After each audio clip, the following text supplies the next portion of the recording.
शाहान house में जैसे ही तेजस्विनी का पता लगता है तो मुक्ता का रो रो के बुरा हाल है, लेकिन सतीश और ओंकार की भवें तनी हुई हैं। बाकी सब भी रो रो के परेशान हो रखे हैं।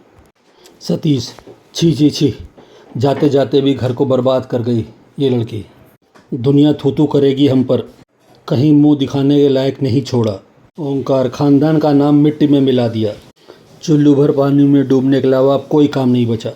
तेजू हाथ जोड़ के मुक्ता कहती है, तेजू के लिए कुछ मत कहो, उसने कुछ नहीं किया है।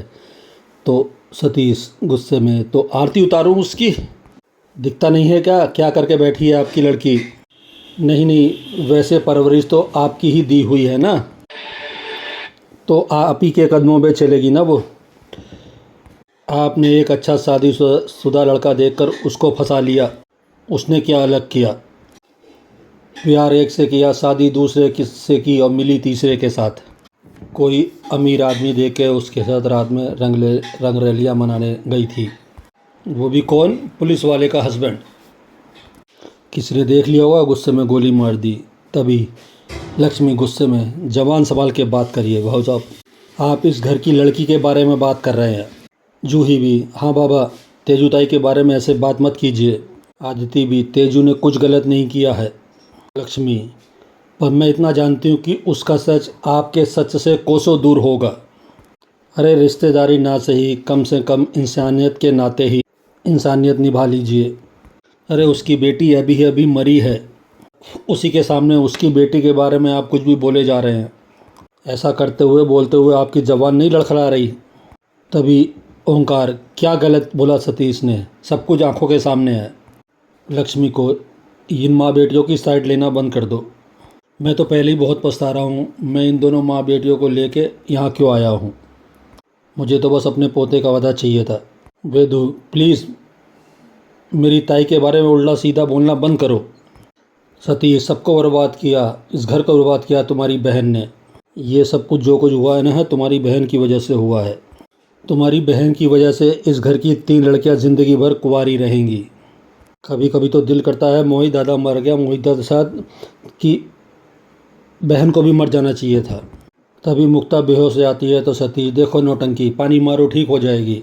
जो नील को फ़ोन करता है तो नील मुक्ता को हॉस्पिटल में एडमिट कर देता है। डॉक्टर शुरुआत से बताते हैं कि सीरियस अटैक पड़ा है, जान तो बच गई है पर लेकिन अभी वो कोमा में चली गई हैं। लक्ष्मी रोते हुए, डॉक्टर साहब ये कोमा से कब बाहर आएगी? डॉक्टर शुरुआत से, ये कुछ नहीं कहा जा सकता। तेजू क्या गई, घर से सारी खुशियाँ ही चली गई। लक्ष्मी कहती है, कितनी मुश्किल से उसने अपने आप को एडजस्ट किया, उसे कितनी परेशानियों का सामना करना पड़ा। ने सोचा बुरा वक्त गुजर जाएगा, लेकिन उसके गुजरने के बाद उसका बुरा वक्त है कि गुजर ही नहीं रहा है। उसके मरने के बाद भी लोग उसके मुंह पर कालिक पोत रहे हैं। नील, मुझे पूरा यकीन है कि ऐसा कुछ नहीं कर सकती, उसने ऐसा कुछ नहीं किया है। नील, मुझे भी आपके यकीन पर यकीन है। उसके मरने के बाद आपको यकीन हुआ है, लक्ष्मी कहती है। तो नील कहता, नहीं, मुझे पहले से था। लक्ष्मी, फिर आपने उसे अपने से दूर क्यों किया? फिर आपने उसे ऐसा क्यों कहा कि वो आपकी ज़िंदगी से हमेशा हमेशा के लिए दूर हो जाए? नील लक्ष्मी के सामने हाथ जोड़ के, बहुत बड़ी गलती हो गई मुझसे। अपने परिवार से बचाने के लिए तेजस्विनी को मैंने अपने आप से अलग कर दिया, लेकिन अभी ऐसा लग रहा है अगर मैं ऐसा नहीं करता तो शायद वो ज़िंदा होती।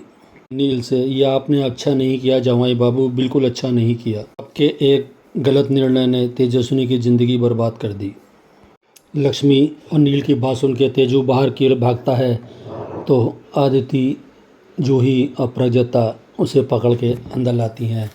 तो नील उसके से कहता है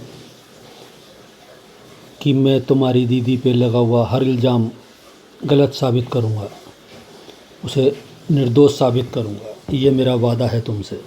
इधर श्री, क्या नाम है, सभी पे इल्ज़ाम लगाती है कि तेरी वजह से आज मेरा रजत हमारे साथ नहीं है।